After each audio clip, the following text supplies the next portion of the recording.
interested in a lot of things, very diverse set of things, and I struggle to choose any single one. And I think a career in FinTech allows you to explore all these aspects, but still be rigorous enough in them that you can specialize.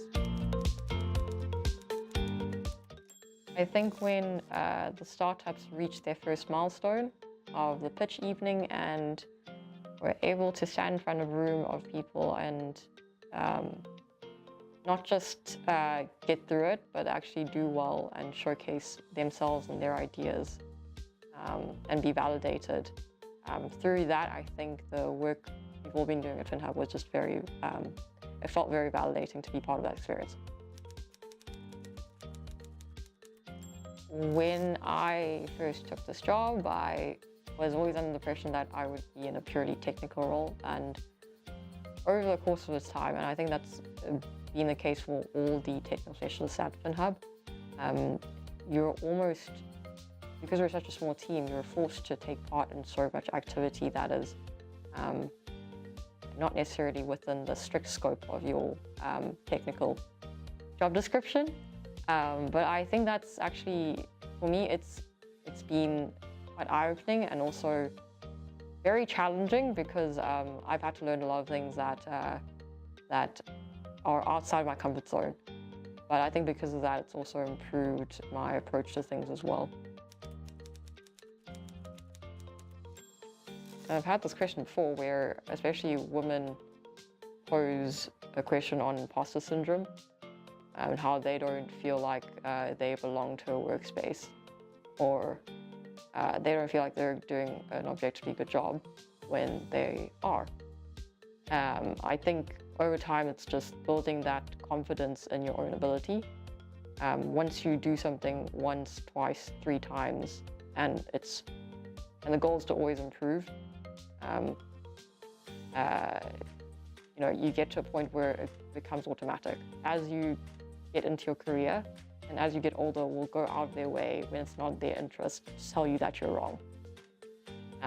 So I think it's very important to listen to criticism just as well as praise. You are leading the change. You are not necessarily the final wave, but you are the first wave towards a more diverse work environment.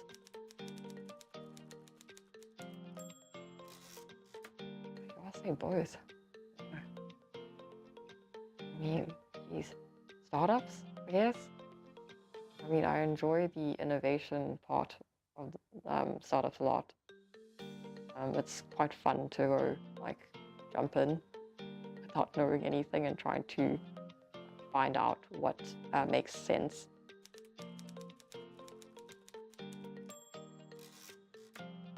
Personally, data privacy.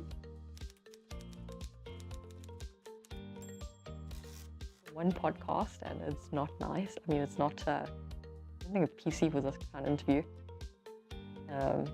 because it's like financial advice.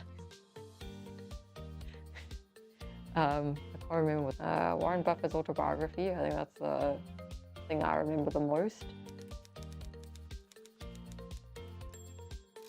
You sure you want me to say that out loud?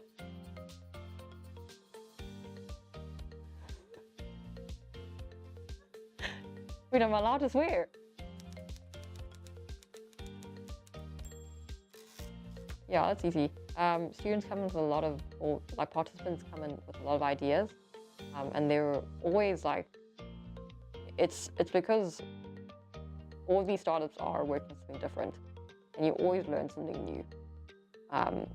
It might not be in my like area of expertise, but it's always like interesting how like something I do can still apply to it, and that what do you call it?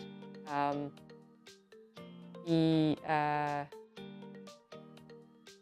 know. My supervisor used to say this, where the transferability of certain skills is always very interesting to see, and like when you're in this type of environment where there's always so many ideas and so much like innovation, it's very inspiring and it pushes you as well to also try to innovate and do better.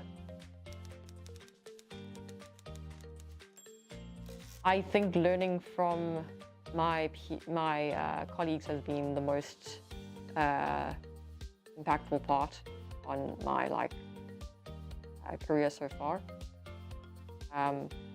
It's not necessarily like mentorship or like dedicated guidance. It's just seeing how they handle themselves in situations. It sets a standard for me, but also it's, I think, easier to see how you can adapt. And I'm just very grateful for the, I guess, personnel I've had the privilege to deal with.